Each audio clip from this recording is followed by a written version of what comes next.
bem-vindos ao canal Espaço. Você já sabe, nós somos um lugar em que a gente fala de conteúdo jurídico sem viés político ou ideológico. Hoje estou recebendo com muito prazer a doutora Silvana Lobo.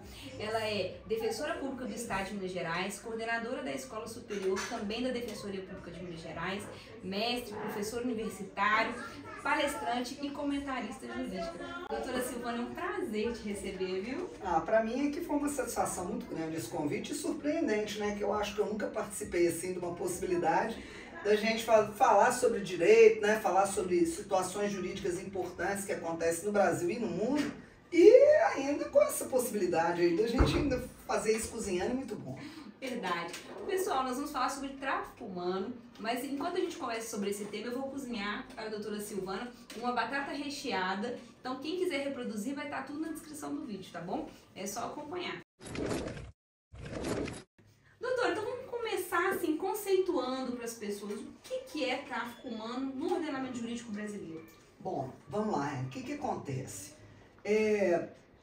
Nós tínhamos até o ano de 2016 a descrição dessa tipicidade penal apenas em relação à exploração sexual. Então a gente só tinha o incentivo à prostituição, tráfico para prostituição, então a gente só tinha em relação a isso. Mas no ano de 2003, nós tivemos no mundo, através da ONU, né, um protocolo próprio para definir o que era tráfico humano, porque é uma coisa muito interessante. A gente fala, a escravidão acabou. Primeiro que a escravidão no mundo não acabou, né? Hoje nós temos uma quantidade de escravos muito maior do que a gente tinha no mundo do que a gente tinha lá em 1800 e qualquer coisa, quando a escravidão era institucionalizada. Então, a ONU em 2003, através do protocolo de Palermo, foi a primeira vez que fez uma definição do que seria o tráfico de pessoas. Aí você vai me permitir ler aqui para poder falar, porque são muitos verbos. E essa definição feita pela ONU diz o seguinte, aqui, ó. O tráfico de pessoas é o recrutamento, o transporte, a transferência, o alojamento ou acolhimento de pessoas. Então, você tira uma pessoa do lugar em que ela se encontra, leva para outro lugar, transportando, recrutando, transferindo, concedendo um alojamento em outro lugar, mas utilizando de quê? De ameaça, uso de força ou outras formas de coação. E se mulheres, ao rapto, à fraude, ao engano, ao abuso de autoridade, ou à situação de vulnerabilidade, ou a entrega ou aceitação de pagamentos ou benefícios para obter o consentimento de uma pessoa que tem autoridade sobre outra para fins de exploração. Então, o que a ONU fez com esse protocolo lá em 2003? Ela ampliou bastante o que a gente teria em relação à definição que a gente tinha no Brasil, que era a mesma definição do Código de 1940, em 2003 ainda era a mesma, e somente em 2016 é que nós tivemos uma lei específica para falar, e aí mudou, para falar de tráfico humano. E a nossa lei tem uma definição muito similar, né, bem similar a essa, mas ela mantém também a necessidade da existência, o meio de praticar, né? O que a gente fala dentro dos elementos do tipo, o meio pelo qual o crime é praticado, né? Que é uma circunstância objetiva da tipicidade, fala exatamente sobre isso, que a forma de você tirar a pessoa é mediante ameaça, mediante violência ou mediante fraude, e com o objetivo de que exploração no trabalho ou exploração sexual, ou o constrangimento de cercear a liberdade ambulatória de ir e vir dessa pessoa. E aí nós podemos ter, além do tráfico humano, que veio nessa definição de 2016, a ampliação do crime de transformar a pessoa em condição análoga de escravo, né? Submeter a pessoa à condição análoga de escravo. E nós temos muito isso no Brasil também. E as migrações ilegais, né, que são realizadas.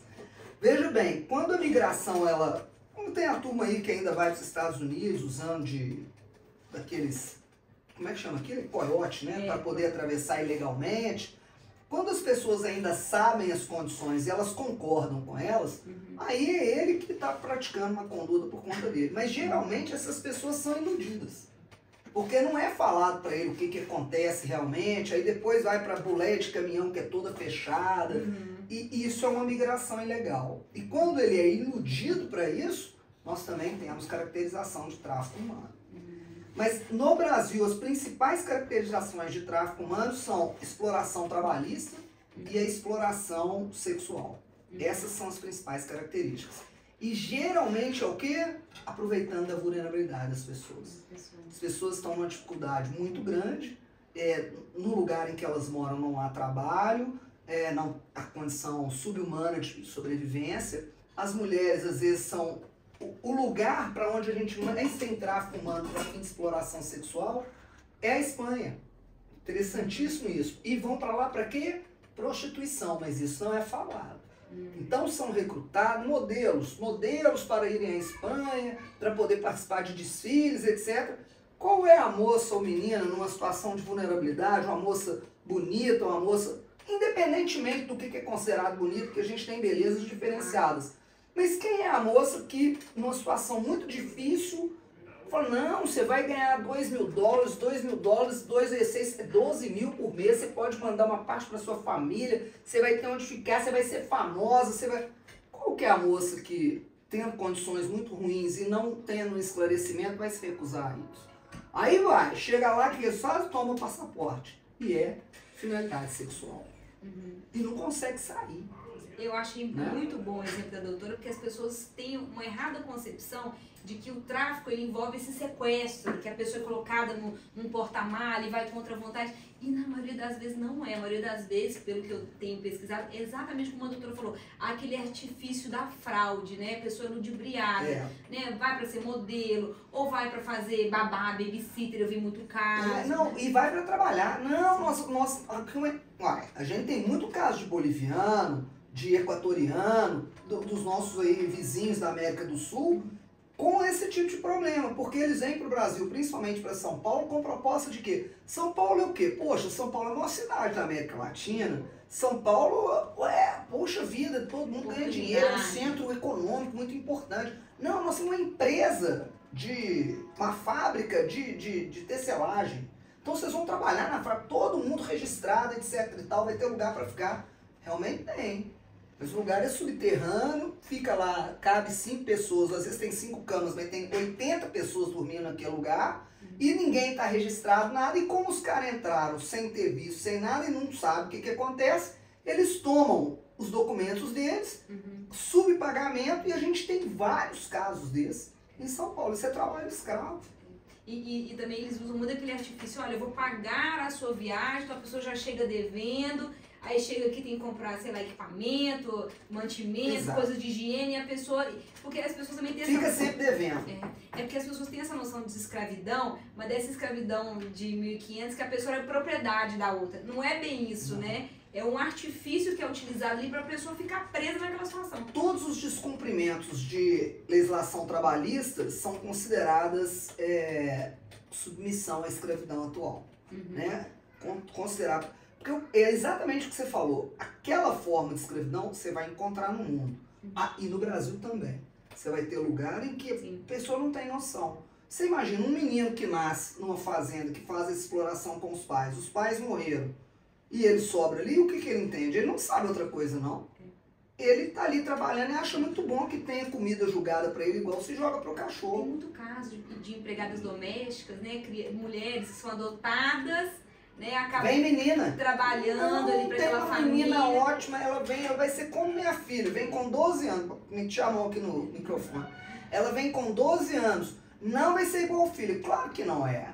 Vai chegar aqui, não tem estudo nenhum, vai dormir no quartinho, nunca teve um salário, faz tudo na casa. Acordar, último dormir. Faz tudo na casa. E aí costuma ter os filhos do patrão também, né? Antigamente, nos contos que a gente lia, eu me lembro, até do que eu fiz vestibular, tinha isso, né? A empregada era utilizada até como a primeira pessoa a manter relação sexual com o menino. Não era uma submissão, uma escravidão, inclusive sexual, que a gente tinha, né? Então, hoje, essa é a principal característica. As duas principais de submissão a trabalho escravo são essas aí. Uma delas, o sujeito já chega lotado de dívida, então ele não tem como ir embora porque o salário dele nunca paga. Por quê? Não, eu vou trabalhar na fazenda. Beleza, mas onde você vai ficar? Uai, na fazenda. Não, mas para ficar aqui tem que pagar R$400 de aluguel do lugar que você vai ficar.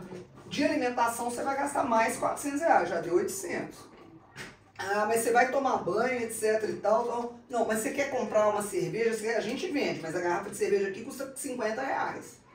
Então, quando chega no final do mês, os R$1.518 que ele receberia já viraram 1.800 e tanto. Então, ele já está devendo 300 no primeiro mês. No segundo mês, mais 300, ele já está devendo 600. Então, ele não consegue sair nunca. A carteira dele está segura lá e aí vem o problema, né? Nós tivemos aí há quantos anos aquela morte dos fiscais lá em Unai, né? Os fiscais do trabalho.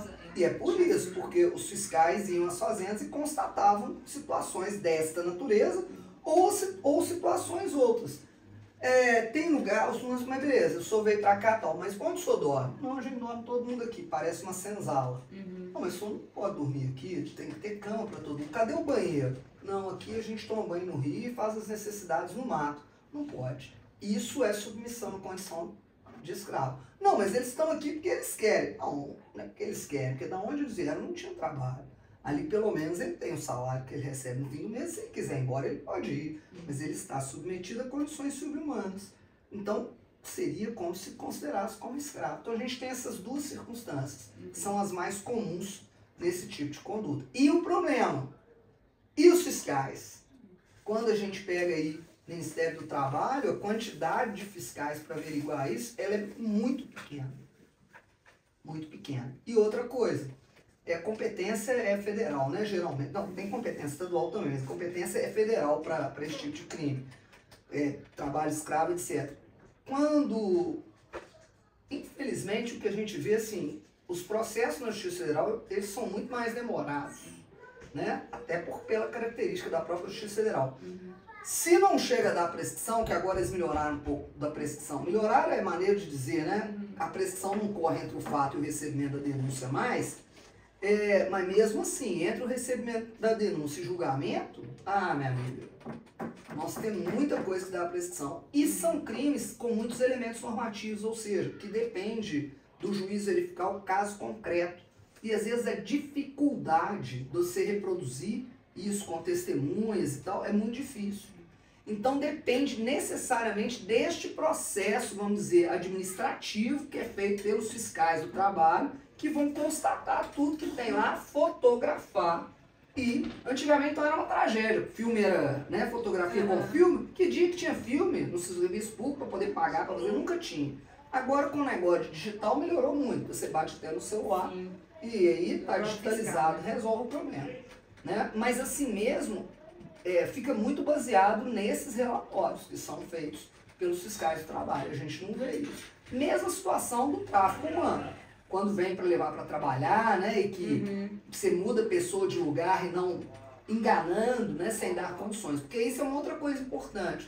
Quando a gente fala em tráfico humano, você tem uma impressão que tráfico é necessariamente saída do país. Não.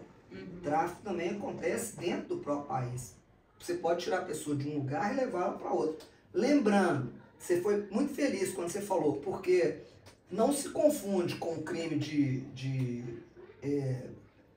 sequestro, não se confunde com sequestro. Porque sequestro, a finalidade do agente é só prender a pessoa. Então não tem a finalidade da exploração sexual, da exploração do trabalho, não tem isso. Tá? Desse confinamento, ó. E necessariamente tem que ter uma mudança. Mas esse lugar é o quê? Será que se eu tirar uma pessoa da zona sul de Belo Horizonte e levar ela para a zona norte de Belo Horizonte, eu posso considerar se eu vou colocá-la, se foi mediante fraude, para tirar, deslocar do lugar, colocar confinado no lugar, com essa finalidade, pode ser. Entendi. Tá? Então não existe assim uma distância para você mensurar isso não. É porque as pessoas elas costumam achar que é sempre internacional, né? O mais comum e constatável é o internacional. Por quê? Porque lá na Espanha eles constatam isso aí, eles mandam pra gente. A gente nem fica sabendo. Quando vê é o outro país que fez e que comunica pra gente. Agora você veja, hoje isso não acontece. Antigamente só acontecia para esses países da Europa, Estados Unidos, mas hoje a gente vê até aqui o Suriname. Suriname é um dos países que mais tem tráfico de mulheres. Você imagina, o pessoal sai daqui para ir para o Suriname, prestar exploração sexual. E nós já temos na região aqui também, da América do Sul, da América Central, saindo para essa finalidade. Né? Então, a maioria das vezes o comunicado vem dos países. Então a gente vai falar mais desses casos. Mas dentro do país é muito comum a gente ter esse tipo de caso. Gente, a tragédia que a gente ainda tem da miséria, né, nos estados do norte e do nordeste, em que os pais ainda vendem as filhas, né?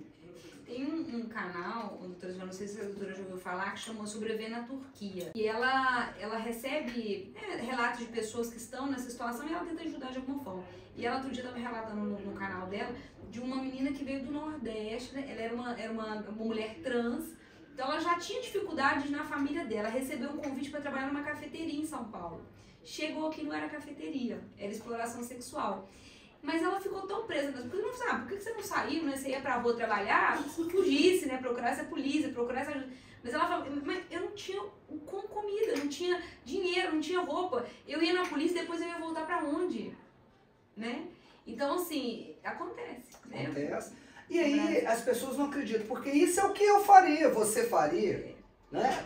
Informação, né? O Reginaldo faria, a Beth faria, né? Mas, enfim, isso é o que a gente faria. Por quê? Porque a gente tem esclarecimento, né? A gente teve educação. Gente, quando a gente fala educação, não é educação, regras, né, de educação, não. É conhecimento, é cultura sobre o que eu tenho direito, quem que eu sou e o que eu vou fazer. Agora imagine, eu sou quem? Eu sou uma pessoa trans que vim parar aqui, que não tem alimentação. Quem é que vai querer me ajudar? Então, nem na polícia, nem noção de que tem a Defensoria Pública que ajudaria demais a conta, o próprio Ministério, os órgãos públicos que ajudariam, as ONGs diversas que tem, que ajudariam. E mais, se você parar qualquer mulher no meio da rua e falar com ela, meu amigo, deixa eu falar com você, está acontecendo isso comigo, você me ajuda? A mulher vai ajudar. Não vou falar qualquer, mas vamos dizer, entre 10, 7 vão tomar partido, vão falar, não, peraí, nós vamos resolver esse trem, vem cá. Que a gente sabe que tomaria partido. Mas a pessoa, ela é tão vulnerabilizada pela falta de conhecimento e pela miséria em que ela vivia, miséria de tudo, de alimentação, de cultura, de nutriente, de tudo, né? De dinheiro, de tudo econômico, que a pessoa, ela se submete. Eu já vi casos também interessantes de falar disso, dessa vulnerabilidade, né? Não só social, mas às vezes também emocional, né?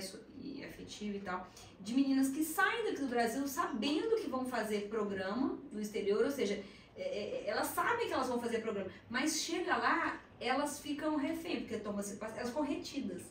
Então, assim, não desconfigura o tráfico, exatamente, não desconfigura, porque o fato dela sair para se prostituir não dá a outra pessoa autoridade de cercear a liberdade dela, pegar passaporte, né, fazer ela endividar e colocar ela naquela situação, né? Então, assim, as pessoas acham que não é tráfico e é. Violentar, bater e outra coisa, o iludir. Porque estamos, falando de boca cheia, recrutando as pessoas para prostituição. Vai ser para a finalidade, eles não falam prostituição, né? Para a finalidade de acompanhante. Para isso, o salário vai ser esse, vai ficar num prédio X, vai morar num apartamento com as outras meninas, não vai pagar por isso, o salário é X, liberado de tudo.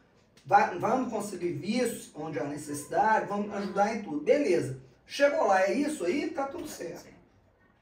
Chegou lá, qualquer coisa disso não é fraude. Então você só me recrutou porque eu não sabia a situação que eu ia ficar. E outra coisa, eu não quero ficar. Me segurou lá, também configura o tráfico de pessoas. Doutora Silvana, para a gente poder então assim, acabar de explicar o tipo penal, a gente já falou então, né, desse tráfico para fins de exploração sexual, desse tráfico para fins de exploração em trabalho. Existem algumas outras condutas que a doutora queira falar? Eu falei naquele início, aquela tipicidade, aquela descrição, né, que a ONU faz, que ela é mais ampla. Mas devido àquela descrição que a ONU fez no protocolo lá de Palermo, nós só em 2016 fizemos uma lei falando sobre o tráfico de pessoas, que é o artigo 149A inserido no nosso Código Penal desde essa data, 2016. Então, para nós é o seguinte, o que é crime de tráfico de pessoas? Agenciar, aliciar, recrutar, transportar, transferir, comprar, alojar ou acolher pessoa mediante grave ameaça, violência, coação, fraude ou abuso com a finalidade de quê? Então eu vou fazer isso, eu pego a pessoa, tiro ela de onde ela está, bati nela, espanquei, ameacei, levei ela na conversa, coagi, para quê? Para fazer o quê? Para remover-lhe órgãos, tecidos ou partes do corpo, para submetê-la a trabalho em condições análogas de escravo, nós já falamos um pouco sobre isso, para submetê-la a qualquer tipo de servidão, aí nós falamos sobre as empregadas domésticas, né, e etc.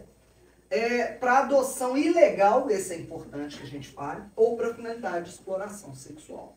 Então, gente, o que vai caracterizar mesmo? Eu tiro a pessoa de onde ela está, levo ela para um outro lugar, que pode ser dentro do território nacional, que pode ser para o exterior, mas sempre usando desses meios e com uma dessas 5 finalidades.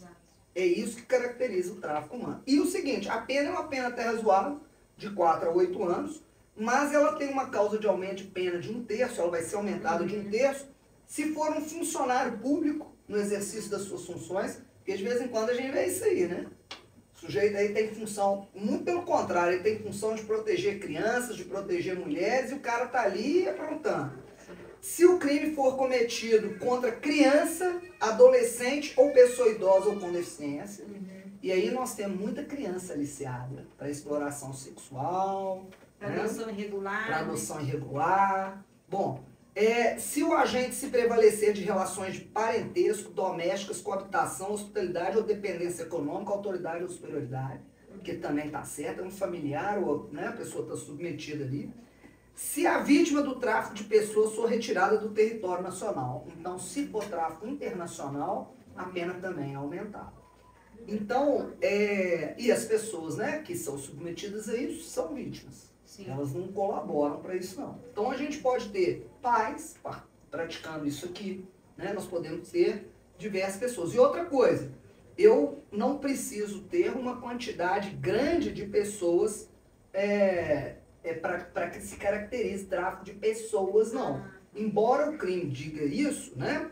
Com essa pluralidade, tendo essa pluralidade, quando a gente vê lá em cima escrito, ó, todos aqueles verbos que nós falamos, ou acolher pessoa. Então pode ser uma única. Se for várias, naturalmente, na dosimetria da pena, né, na quantidade de pena que vai ser aplicada, isso vai ser considerado. E o interessante é que tem uma causa de redução de pena. Se quem praticar, e eu acho que sou contra essa causa de redução de pena, porque olha bem, se o sujeito que fizer isso, se ele for primário, e se ele não integrar a organização criminosa, a pena pode ser reduzida de 1 a 2 terços. Nossa, é uma redução grande. Você imagina, 4 anos é a pena mínima. Se reduzir de 2 terços, a pena fica 1 ano e 4 meses. Aí você pega um menino, né? Vende um menino para levar para o exterior para ele ser adotado ilegalmente, vendido, porque ele nem é adotado, né? Aí chega lá e eles falam que é filho deles e pronto, acabou. Porque esse é o compromisso, né, gente? Essa é a outra situação de tráfico de pessoas. Teve uma novela que abordou isso, eu não vou lembrar, mas que era lá do norte, era até uma cidade do interior do Rio Grande do Norte, em que a mãe acabou vendendo uma criança. Aliás, o pai, tonto, né, vivia tonto, pegou o menino e vendeu. A mãe veio embora para São Paulo, procurou esse menino o tempo todo, né, que era Regina Casé, inclusive a mãe e tal. Foi uma novela que passou muito sobre esse... Isso aí, o povo não gosta de ver novela, e a turma hoje não vê novela mais. Mas nas novelas, é um passatempo muito interessante, porque se for série americana, todo mundo assiste. Mas novela brasileira é jeca. Agora, se você falar que assiste série, não sei o que tem, é chique. Aí pode. Passa o dia inteiro assistindo esse trem. Mas não pode assistir meia hora de novela. E as novelas nossas são ótimas, e muitas delas, embora tenha muita bobajada, mas novela é para isso mesmo, é para divertir, não é para poder ser nada sério, mas elas têm muitas questões sociais. Sim. Então, essa é uma delas. Muito interessante. Então, o que acontece? O sujeito vendeu o menino, né? Vendeu o bebê. Mas por quê? Porque ele é aliciado para fazer isso, ele concorda em fazer isso, então, tanto ele quanto a mulher que levou ele a fazer isso cometem um crime de tráfico de pessoas. Né? E aí esse menino foi levado, esse menino era para ter sido levado para o exterior, mas deu um banzé danado em São Paulo que a mulher acabou abandonando o menino. E alguém lá em São Paulo ficou com o menino. Certo? É um negócio bem interessante. Aí no final da novela, por óbvio, a mãe encontra, né, o filho e tá tudo certo. Deu tudo certo lá. E muito interessante isso. E isso é muito comum de acontecer. E isso acontece, né, como eu falei que foi lá no interior do Rio Grande do Norte. Isso aqui na Defensoria a gente tem notícia de fatos acontecendo. E aí você vai falar, foi lá no Jequitinhonha? Não, aqui na região metropolitana de Belo Horizonte. A gente tem notícia de que se faz isso. Olha, chega a ser uma situação tão escandalosa que nós tivemos, eu fiquei muitos anos trabalhando na Justiça Militar, então tinha muito contato com os militares, deles já chegarem a contar a história de uma moça, que ela tinha o quê? Não vou lembrar a idade dela, mas certamente menos de 30 anos. Que era o modus vivendi dela. Ela engravidava para ter filho para vender para o exterior. Né? Situações absurdas, se a gente pensar nisso. Aqui, gente, não tem nenhum problema de uma criança ser adotada por pessoas de fora do país. Zero problema nisso. Mas a adoção tem regras próprias. Então, se um casal estrangeiro quer adotar uma criança brasileira, ele vai ter que entrar nas regras brasileiras de adoção. E é claro, a preferência de adoção, primeiro, a preferência é sempre ver se realmente não tem jeito de ficar com os pais biológicos. Se realmente não tiver essa possibilidade, os familiares mais próximos é que têm essa prioridade. Depois disso, os casais brasileiros, por óbvio. Que a criança é brasileira, o ideal é que ela permaneça no país. E também a possibilidade de serem adotados os casais estrangeiros. Os casais estrangeiros cumprindo a legislação, zero problema. Zero. E aí é uma coisa interessante, porque o que a gente observa? Muitos casais estrangeiros não fazem igual os brasileiros, que querem uma menina e com menos de 1 ano. Essa é a preferência, uma meninas e menos de 1 ano. Meninas brancas com menos de 1 ano. Né? E os casais estrangeiros é muito comum que eles adotem, independentemente da raça, da cor da criança, e que adotem irmãos e grandes. Tá? Porque esses geralmente ficam lá, né, nos abrigos, esperando, não tem quem. Então, muitos... E aí vem o problema. Realmente é uma adoção ou a finalidade é retirada de órgão ou doação de tecidos ou etc e tal? Uma vez que sai do país é mais complicado, né, de acompanhar. Exato. Então, quando você vai ver uma adoção, você tem que ver também.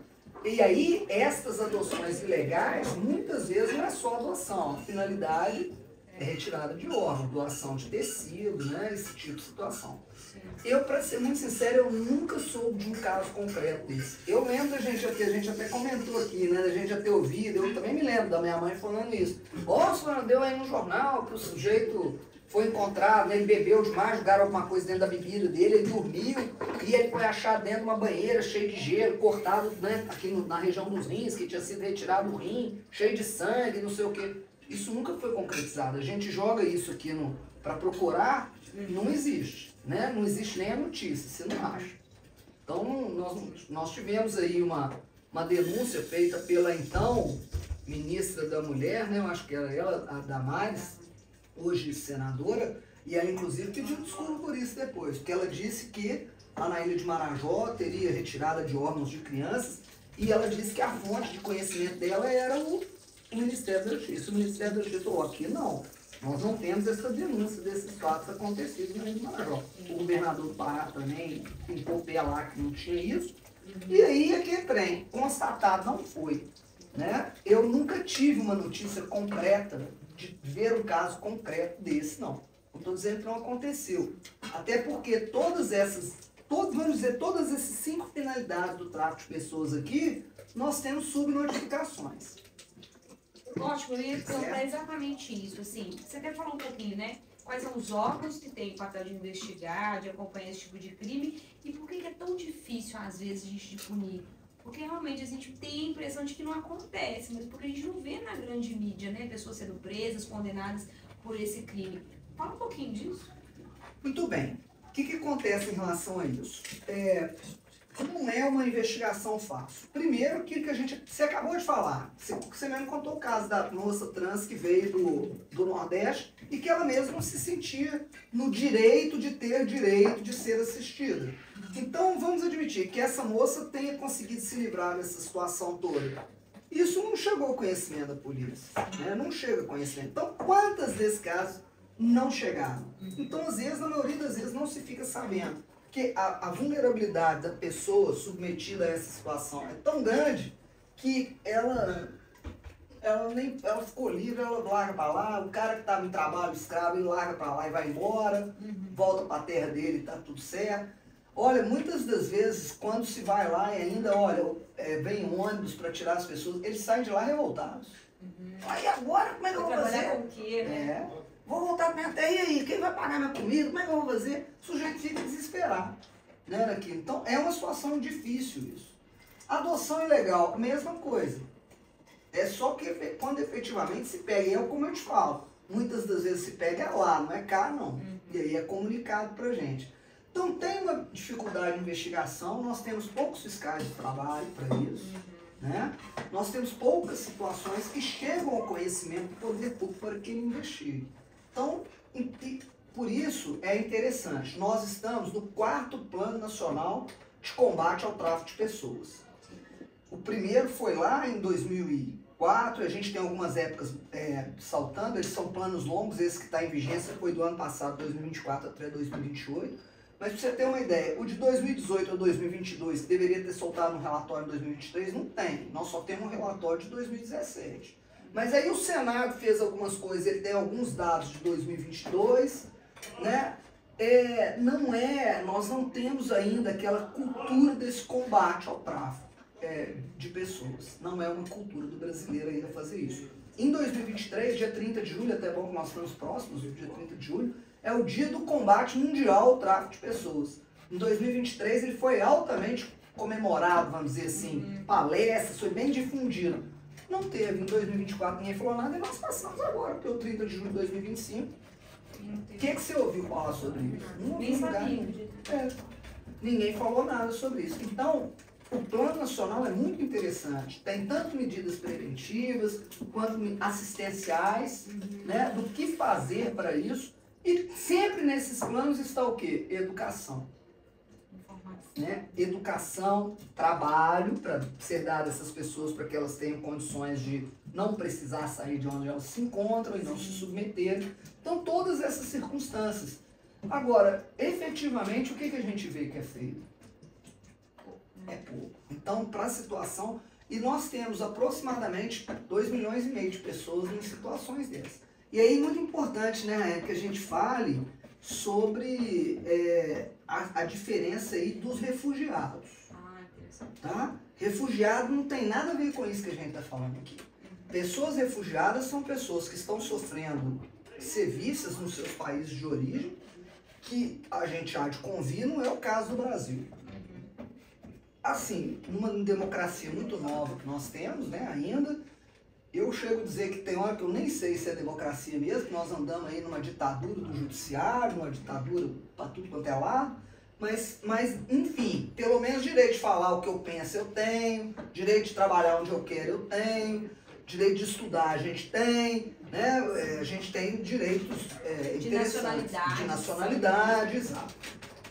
Então nós temos direitos aqui, temos muitos planos assistenciais, né, como Minha Casa Minha Vida, como o próprio SUS, né? O SUS, então, é um negócio de cinema, né, se a gente for falar, é o melhor do mundo, não tem nem dúvida em relação a isso. Tamanho do país, né, e quantidade de pessoas. E todo mundo metendo pau, fala, então vai, moço, vai morar nos Estados Unidos, vai morar na Índia, né, vai morar no outro lugar, né, e tal. Mas eu tenho minhas críticas ao Estado também, mas o SUS é menos dos meus olhos, assim, tenho muito orgulho. Eu também. O negócio do plano vacinal do SUS é um negócio de cinema. A gente tem muito a criticar, mas quando uma coisa é boa, a gente também tem que comemorar. Exatamente.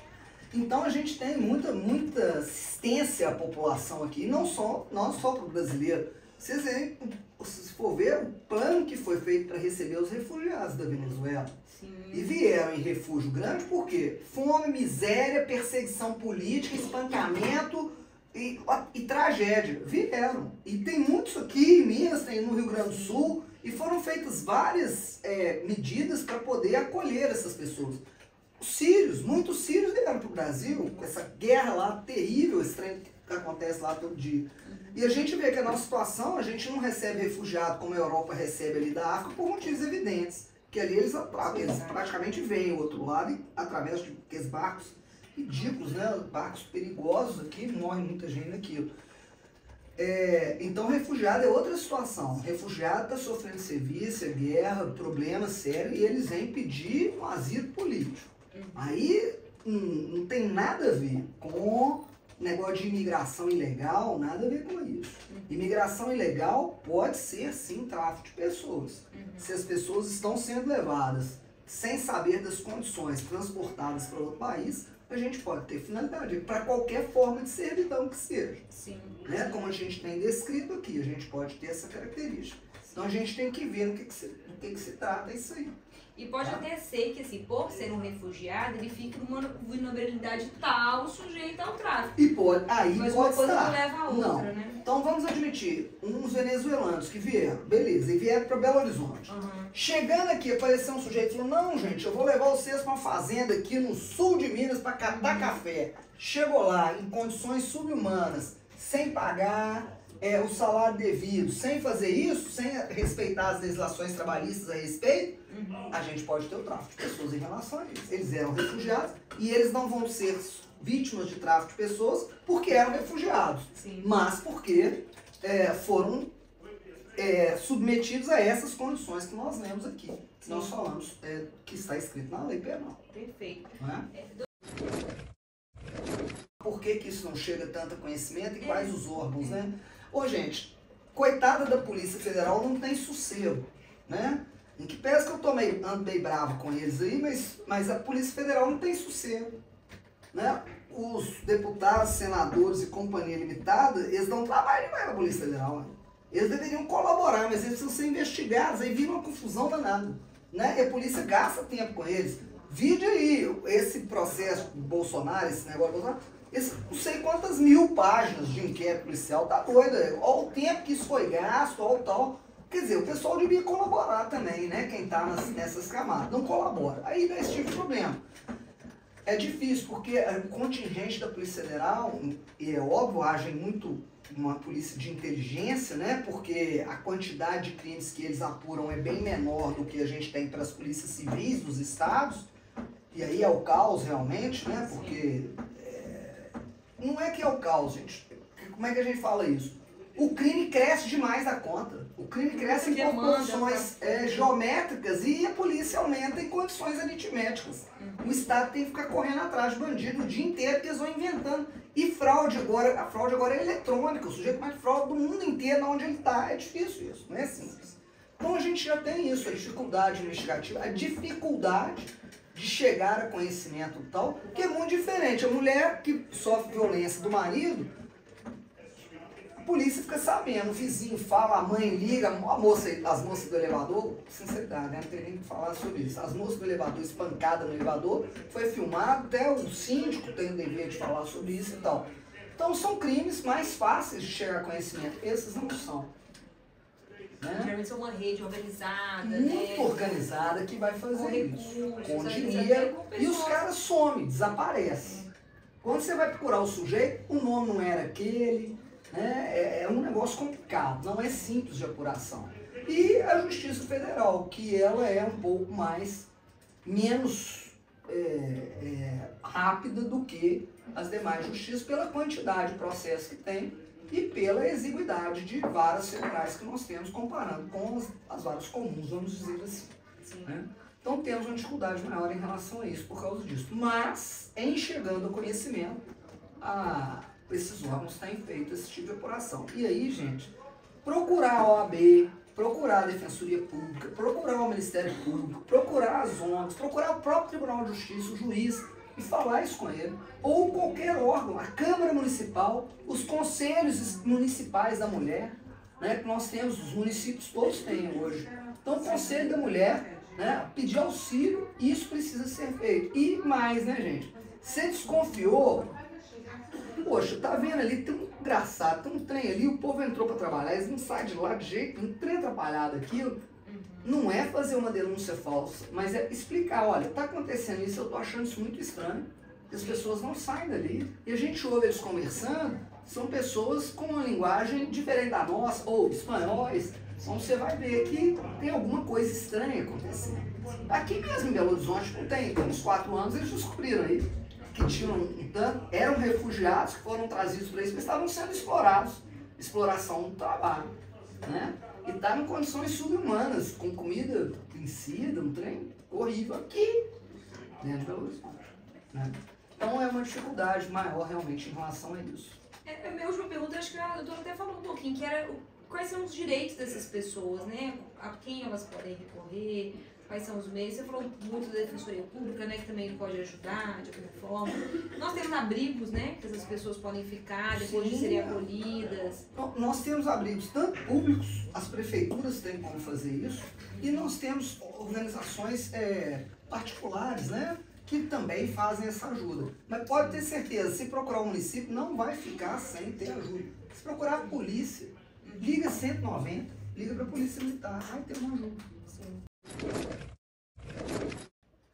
Doutora Silvana, a doutora me falou que trouxe alguns dados, né, algumas estatísticas sobre essas questões relacionadas ao tráfico. Se a doutora quiser explicar para o pessoal. O que acontece, né, Ana? Acontece o problema seguinte, que infelizmente nós não temos uma central que faça captação de tudo, de todas as denúncias que a gente tem. Então tenho aqui um artigo, tá lá no site do Senado, que eu colhi, mas a gente não tem nada atualizado também. Aquilo que eu te falei, o relatório que era para sair em 2023 não saiu até hoje. Começou o 4º plano, de 2024 a 2028, então assim, a gente só vai ter um outro relatório. Eu espero que esse que deveria ter saído em 2023 saia. O último é de 2017, mas o Senado tem uns outros aqui que diz isso aqui, ó. A sociedade, para alertar a sociedade sobre o crime que afeta cerca de 2,5 milhões de pessoas e movimenta, esse é o grande problema. 2,5 milhões de pessoas colocadas em situação de tráfico humano no mundo, tá? E aproximadamente um movimento de 32 bilhões de dólares por ano, é o que a ONU avalia. Então imagina, você tem 2,5 milhões e 32 bilhões, é muito rentável, vale muito a pena. Super vale a pena fazer isso, né?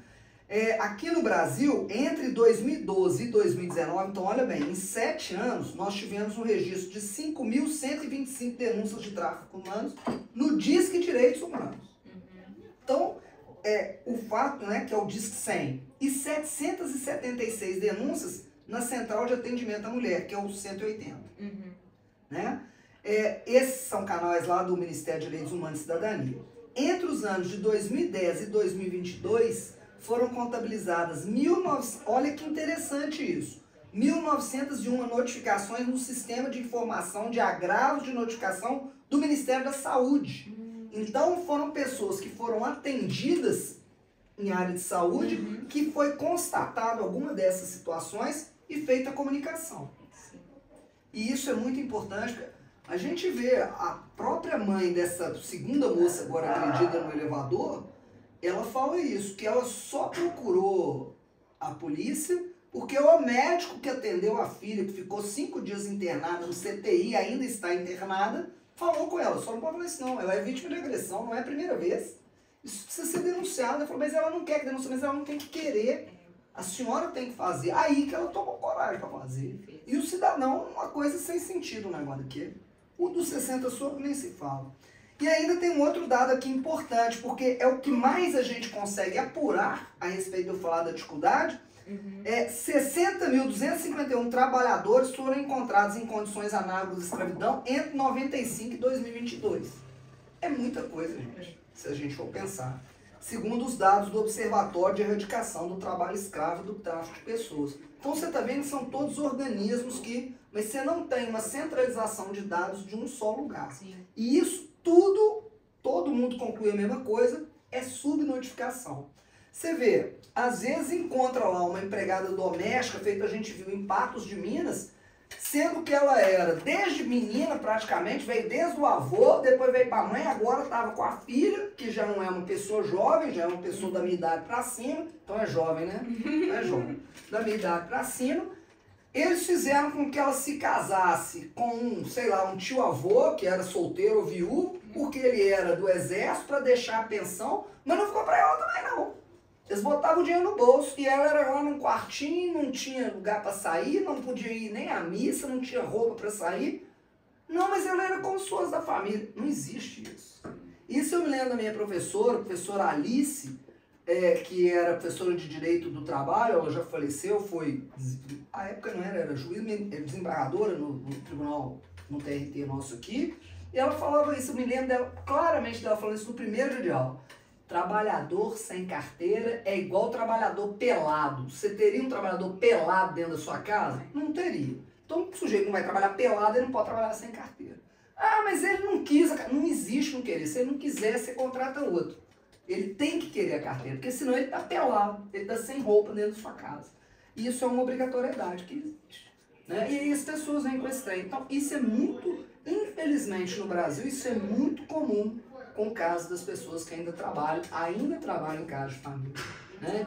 Principalmente os mais idosos, se você for olhar, essa desculpa do era alguém. Eu tratava igual minha avó, não é como você tratava sua avó mal pra caramba, né? Exato. Doutora Silvana, eu gostei demais, acho que foi muito esclarecedor, né? Para as pessoas que querem trabalhar nessa área, para as pessoas que eventualmente estão passando por isso, eu queria que você olhasse para as câmeras, desse o seu recado, onde as pessoas podem te encontrar, fica à vontade. Pois é, o que acontece, Ayane? Eu já fiquei... Eu trabalho desde 1991, quando eu me formei, né? Óbvio, antes tinha um estágio e tal. De 98 para cá na Defensoria Pública, mas hoje eu estou só na Escola Superior da Defensoria Pública, eu não estou na atuação mais, vamos dizer, de base, né?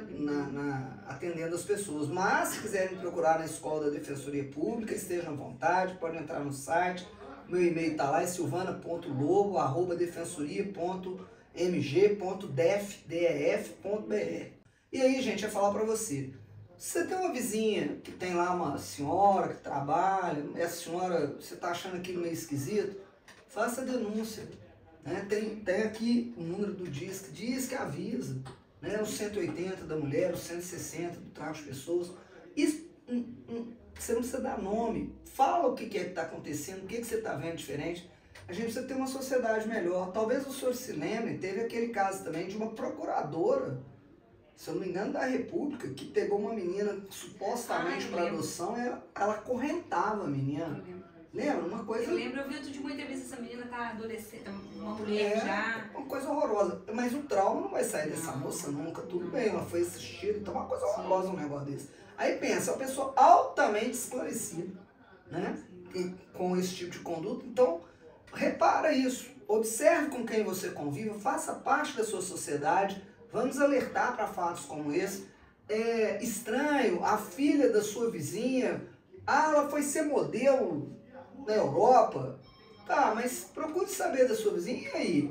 Ela realmente está sendo modelo? Ela conversa com você todos os dias? Ela disse onde ela está? Ela manda fotos? Ela manda vídeos? Você tem certeza que está tudo bem? Sim. Então, porque às vezes a vizinha não antenou para isso. Conversa. Então, faça parte da sua sociedade. Nós temos um dever social estando na sociedade, um dever que a gente tem é esse, de que as pessoas não sejam serviciadas e não sejam vítimas de crimes.